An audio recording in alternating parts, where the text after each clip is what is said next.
trazer um pouco de alento, de tranquilidade para aquela pessoa que está ali sofrendo aquela dor aguda com a perda, entre aspas, do seu ente querido, a separação, aquele momento mais agudo. Aí a carta vem e ali ela consegue encontrar forças. Mas a carta, minha gente, só a carta ela não vai consolar, porque a carta vai ter o analgésico que vai passar aquela dor momentaneamente, mas é preciso ter um medicamento, o remédio efetivo que vai fazer com que aquela dor não volte, que cure, que cicatrize aquela dor. E esse remédio que cura, que cicatriza, não é a carta, é o Espiritismo. A doutrina espírita é o melhor remédio para quem entregou um filho, para um pai e uma mãe que entregou seu ente querido, seu filho. O Espiritismo é o melhor remédio porque mostra, através do conhecimento espírita, através da abordagem científica, da abordagem filosófica e religiosa, de que essa perda é uma perda momentânea, entre aspas, que nosso ente querido nos espera, e que a morte ela não existe, ela é apenas uma passagem. Para vocês terem uma ideia do que eu estou falando, de que a carta ela não é o remédio, é apenas um analgésico ali momentâneo, eu vou citar um fato, para vocês não acharem que minha colocação é algo assim empírico, não, mas é vida vivida. O Alaú Borges, ele teve um caso em São Paulo com uma policial civil. Ela tinha uma filha, a filha bem rebelde, ela discutia muito com a filha. Quando chegou em casa, a filha teve uma discussão com ela, pegou a bolsa dela onde estava o revólver, e ela foi para cima da filha. As duas brigaram, ela foi tomar o revólver da filha, e quando segurou na arma, a arma disparou e atingiu a filha e matou a filha na hora. Então essa mulher ficou numa situação de fazer pena, e ela não era espírita. 6 meses depois do assassinato da filha, ela foi convidada para participar de uma reunião de psicografia lá em São Paulo, do Alaú Borges. Aí ela foi. Uma das cartas que o médium deu foi a da sua filha, que se comunicou ali. Então aquilo ali foi um bálsamo, um alívio para ela, né? A filha pedindo perdão, aquela coisa toda ali, e ela voltou para casa mais aliviada com o analgésico que recebeu. 6 meses depois, o Alaú volta a São Paulo e lá dá a segunda carta para a mãe, a policial. Volta depois, dá a terceira carta. Ela recebeu 3 cartas da filha. 3 cartas. Alguns meses depois, o Alaú volta a São Paulo. Quando o Alaú estava na reunião de psicografia, recebe um comunicado de que a policial, que tinha recebido 3 cartas da filha, que tinha recebido 3 analgésicos para a dor momentânea ali, tinha acabado de cometer suicídio em casa. Aí eu pergunto a vocês: a carta adiantou alguma coisa? Adiantou? Sabe por que não adiantou? Porque faltou o remédio curativo, faltou o remédio que cicatriza, faltou o Espiritismo. Ela não era espírita, minha gente. Ela não era espírita, não tinha o conhecimento, se apegou à carta. E o que a gente vê hoje, viajando o Brasil, com esses médiuns que têm feito esse trabalho lindo de consolo, são pessoas que vivem em função das cartas. Existem caravanas no Brasil, com nomes. Tem uns caçadores de cartas. Eles fredam ônibus e vão e ficam procurando no Brasil onde tem um médium. Olha, onde vai ter um evento de psicografia, aí vão e ficam viajando. Então essas pessoas vivem em função da carta e esquecem do mais importante, que é a doutrina espírita, que vai trazer aquele consolo, porque vai esclarecer. Então, se você já tem a carta, ali você já tem aquela força para iniciar esse processo de cicatrização. E as pessoas não entenderam isso. E é por isso que hoje Alguns desses médiuns que a gente teve a oportunidade de acompanhar, inclusive os que estão no nosso livro, todos eles hoje não fazem só a carta, não. Se você chamar o Newton para vir aqui só para dar carta, o Orlando para fazer carta, ele não vem, não. Ele não vem. Eles só fazem a reunião de psicografia se puderem fazer a palestra, se puderem passar o conhecimento do que é o fenômeno, do que está por trás do fenômeno. As pessoas ficam tão presas às cartas, as pessoas que buscam isso, que não conseguem enxergar o que está por trás do fenômeno. Não só essas pessoas, mas também muitas pessoas que estão até dentro da própria doutrina espírita, que olham a carta apenas como um fenômeno em si e não conseguem enxergar o mais importante, o que está por trás do fenômeno e o que o fenômeno tem a nos ensinar. Minha gente, eu posso assegurar a vocês, com os olhos de pesquisa, de que o conteúdo dessas cartas vem legitimar tudo que a gente aprende dentro da casa espírita, dentro do doutrina espírita, nas obras fundamentais de Allan Kardec. Nas cartas você encontra os postulados básicos do espiritismo. Você encontra ali evidências da reencarnação, nos relatos dos espíritos, atribuindo algumas situações a problemas de vidas passadas. Você encontra ali o perdão, os filhos que suicidas e muitas das vezes vêm pedir perdão aos seus pais. Você encontra nas cartas o consolo. Você encontra o amor de pai, do amor de filho está ali presente. Você encontra nessas cartas lei de causa e efeito, um dos postulados básicos do espiritismo, vem a entidade dos espíritos vindo explicar o porquê daquele sofrimento. Você encontra também nessas cartas situações claras de determinismo e livre-arbítrio. Então, todos os postulados básicos você vai encontrar ali nessas comunicações, se você colocar os olhos na pesquisa, não olhar a carta apenas como um objeto de crença, e sim como um fenômeno de conhecimento, um fenômeno que veio à Terra para legitimar a imortalidade da alma e a continuidade da vida. O Espiritismo, minha gente, é a doutrina consoladora, como dizia lá em João 14,16: não vos deixarei órfãos, vos mandarei o Espírito de verdade, que repetirá a coisa que já vos disse, revelará a coisa que não podereis suportar, ficará convosco para sempre e será o vosso consolador. Esse consolador que Jesus prometeu, minha gente, é o Espiritismo, que só consola porque esclarece, não deixa o indivíduo apenas com a crença, põe o conhecimento na frente da crença. A nossa fé não é fogo de palha, porque o Espiritismo é diferente das religiões, porque no Espiritismo a gente estuda, aprende, entende para depois acreditar. Nós colocamos o conhecimento na frente da crença. Nossa fé não é fogo de palha, e fé verdadeira é aquela que pode encarar a razão face a face em qualquer época da humanidade. E Kardec, quando trouxe a doutrina, ele não quis fundar um partido de crença, uma religião. Não foi essa a proposta de Kardec. O Espiritismo é uma doutrina filosófica com de fundamentação científica e consequências éticas morais. As consequências éticas morais do Espiritismo é o ponto de chegada. São as consequências religiosas, é para onde tudo vai um dia, não é a base. A base é a ciência. E está lá no Evangelho, na introdução do Evangelho segundo o Espiritismo. Olha que cuida da outro livro, mas está lá. Kardec fala aliança da ciência com a religião, e diz mais: o Espiritismo vê na descoberta científica a revelação das leis de Deus. Então é importante a gente fazer essa observação. O Espiritismo não veio para ser mais uma religião, e sim o futuro das religiões. Centro espírita, minha gente, não é igreja. Centro espírita é escola.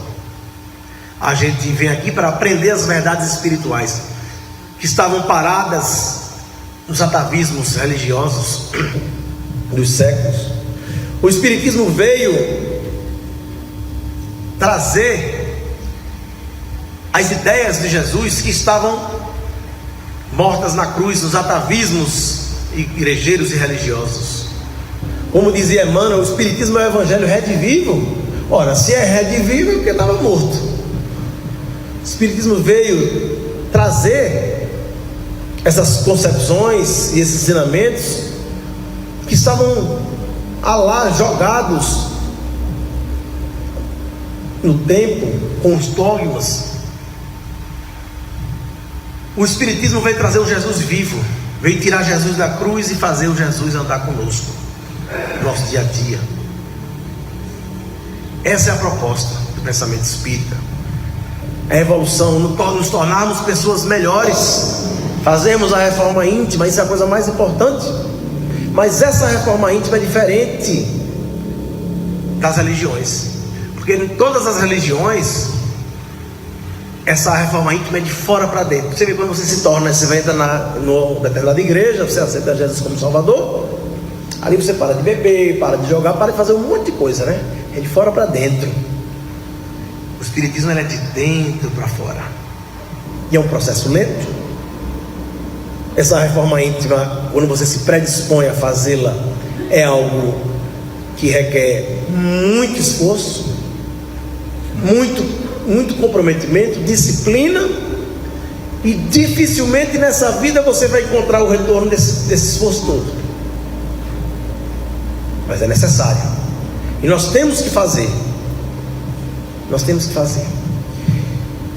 Para finalizar, eu queria dizer a vocês que nós que abordamos o aspecto científico da doutrina, acho que vocês hoje aprenderam aqui coisas que acho que vocês nunca viram, né? Que não é comum em casa espírita. Infelizmente, as pessoas que produzem o conhecimento espírita não são muito valorizadas. Pessoas que produzem o conhecimento de uma abordagem científica não são convidadas para congressos, não participam dos eventos, porque não é interessante. As poucas pessoas que estão produzindo esses estudos não são lembradas. Se você tem um discurso mais religioso, é mais bonito, as pessoas convidam, porque é uma forma também de analgésico ali também, né? Mas essa reforma íntima no Espiritismo, ela não se dá de forma religiosa, isso é um engano. Essa reforma íntima no Espiritismo se dá através do conhecimento. Conhecereis a verdade, ela vos libertará. Não mandou crer na verdade. Eu costumo dizer que espírita, minha gente, não é apenas homem de fé. Espírita é homem de convicção.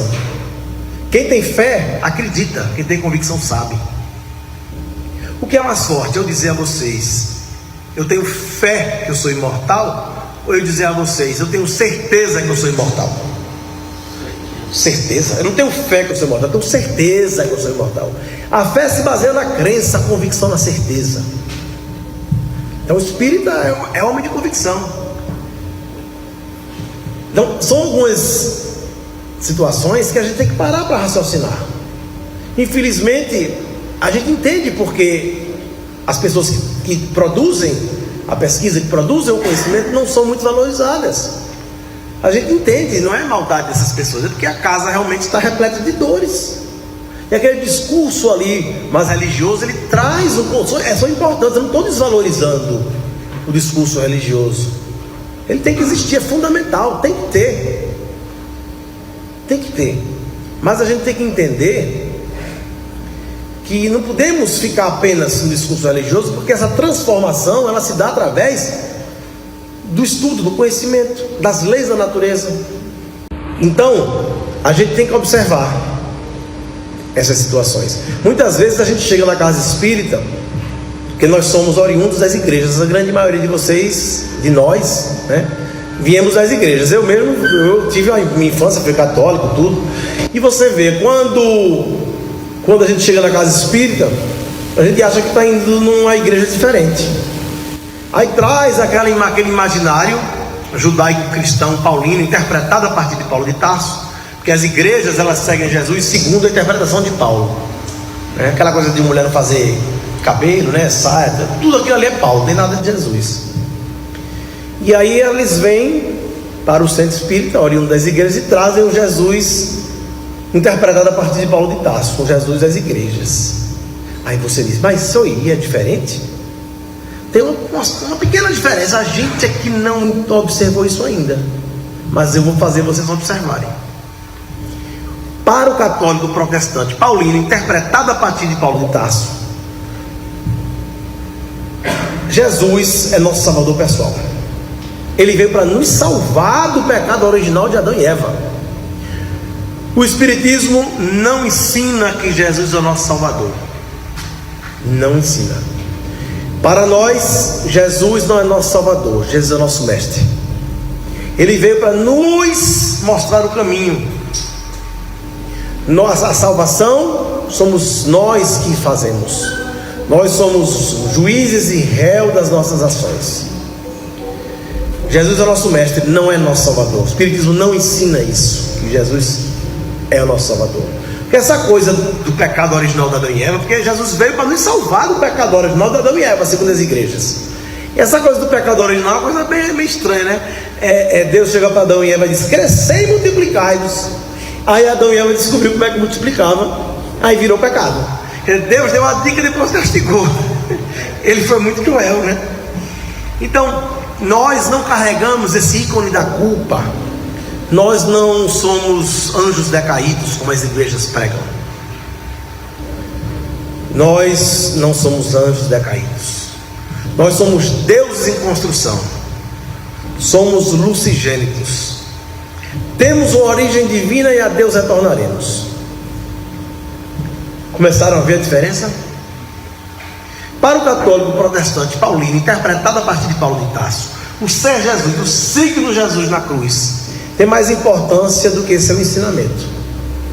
Para nós espíritas, a morte de Jesus não representou absolutamente nada, porque a morte não existe. O Espiritismo vem mostrar que a morte não existe. O Espiritismo não se fundamenta na morte de Jesus. Não representou. O que o Espiritismo traz como importante aí não é a morte de Jesus, e sim os seus ensinamentos, na sua mensagem, não na sua morte. E as pessoas também não observam isso. E quando vêm oriundos das igrejas, acham que estão indo para uma igreja diferente. Então começam a fazer essas observações.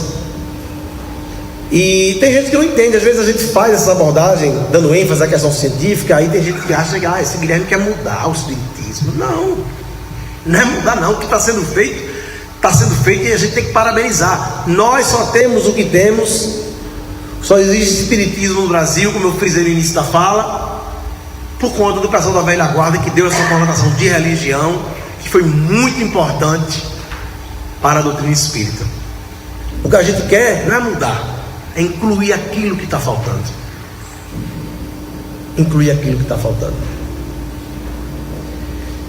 Para terminar, chegou a hora. Ainda estou rodando, eu vou para Goiânia agora. Eu tenho palestra agora à tarde. Eu queria contar um fato que ocorreu, que a gente fez uma palestra e falando das cartas e falando da dor da perda, quando um senhor já de uma certa idade veio me procurar depois e disse: muito interessante. Eu contei a história da Célia na palestra. Disse: essa Célia, ela perdeu os filhos dela para a morte, 2 filhos, ele já tinha assistido o filme e tudo, e disse: eu tenho 2 filhos, um médico e um advogado. Eu já estou com quase 90 anos, eles moram aqui perto de mim, e só vêm me visitar no Natal. Eu, Guilherme, perdi meus filhos para a vida. A Célia perdeu para a morte, eu perdi meus filhos para o direito e perdi meu filho para a medicina. A grande lição que a gente tira disso tudo é que nós devemos, a partir de hoje, principalmente aqueles que não estão fazendo, valorizar mais aquelas pessoas que estão ao nosso lado, desfrutar de momentos com nossos pais, com nossos filhos, Porque a gente vai dormir e não sabe se vai acordar. Isso eu escutei da entidade. Eu não escutei isso no outro dia, no mesmo dia eu mudei um monte de coisas na minha vida, porque é importante a gente entender qual é o nosso papel aqui no solo do planeta. Então, vamos sair daqui valorizando aquelas pessoas que a gente sabe que ama a gente, que se importa com tudo que acontece com a nossa vida. Muita paz a todos.